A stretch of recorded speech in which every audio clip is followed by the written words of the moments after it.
You know, it's an honor to be here with all of you. I didn't expect all of you. But you've braved the rain, and I bring you greetings from 130,000 plus members of the Alliance for Retired Citizens in Indiana in the 6 chapters, Gary, Evansville, South Bend, Indianapolis, and Fort Wayne. There we are. And Ron Long said to tell you, hey, our Hey, state say president. that. I have been a type 2 diabetic since early 1970, wow. And I did very well for many years. And then all of a sudden, on a trip to Baton Rouge, my blood sugar went crazy. I ended up with an endocrinologist, and he said, you need to be on insulin, and you need to start today. I just happen to have a study underway, and we'll pay for all your supplies. Well, that was not good news, because I said I'm going to gain weight. He said, oh, no, you won't, and I gained 60 pounds in 4 years.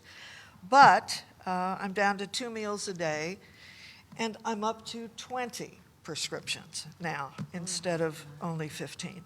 I'm set for an operation to put in a graft so that I can have dialysis, which is better than dying. And I'm not looking forward to it, but I'm also not dreading it, because my income is $2,224 a month. I spent 45 years in the not-for-profit world where there was no pension. I had to retire unexpectedly, subsequently had heart surgery, breast cancer surgery, and I was just feeling glad to be alive, but then I was getting free insulin. That came to a screeching halt. And I discovered that not only was my Social Security retirement 2 to 3 times what the average retiree's income is, but my insulin costs with other meds was almost equal to my Social Security. And when you net my Part D premiums and my supplemental premiums, it was. Fortunately, I'd had the wisdom to get married to a man who's willing to support me after 32 years of single bliss. I can fix it, but it would never work again. There we go.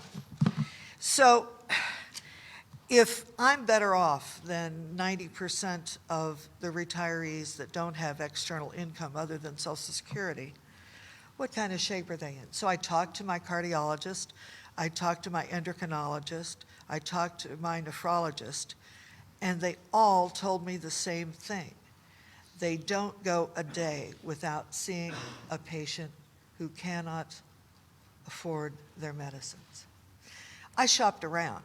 I mean, I have done analytical work for years. I went to every pharmacy within reason. I found the least expensive one, and I still could not live if I had not married the most patient and affluent man in the world. He's not affluent, but he's broke now, actually, but it's my fault.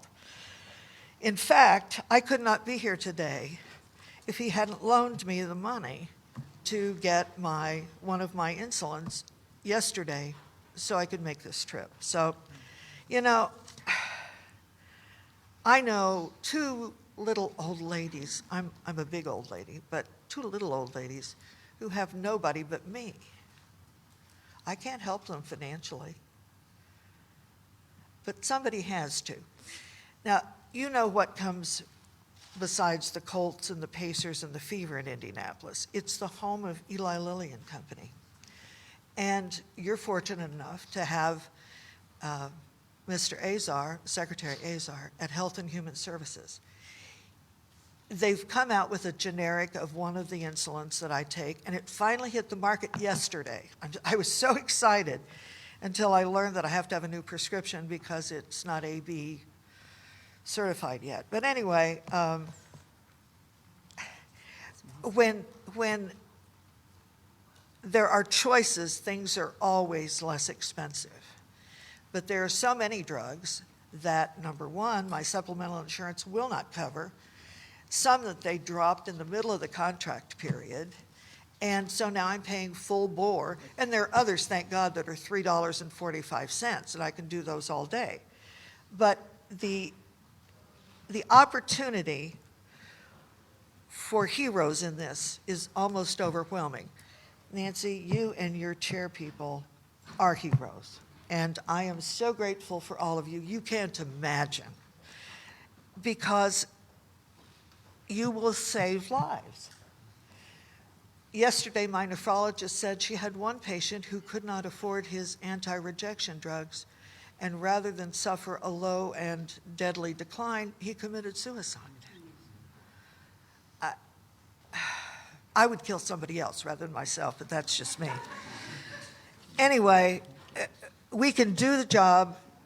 It needs to be done, and there are room for heroes. I hope that we do the job that needs to be done, and this is a great start, and it is exciting, and obviously you wouldn't be here if it weren't. So I thank you very much for your attention, your time, and it is now my pleasure to introduce Chairman Neal. Thank you, Pam. Thank you, Pam.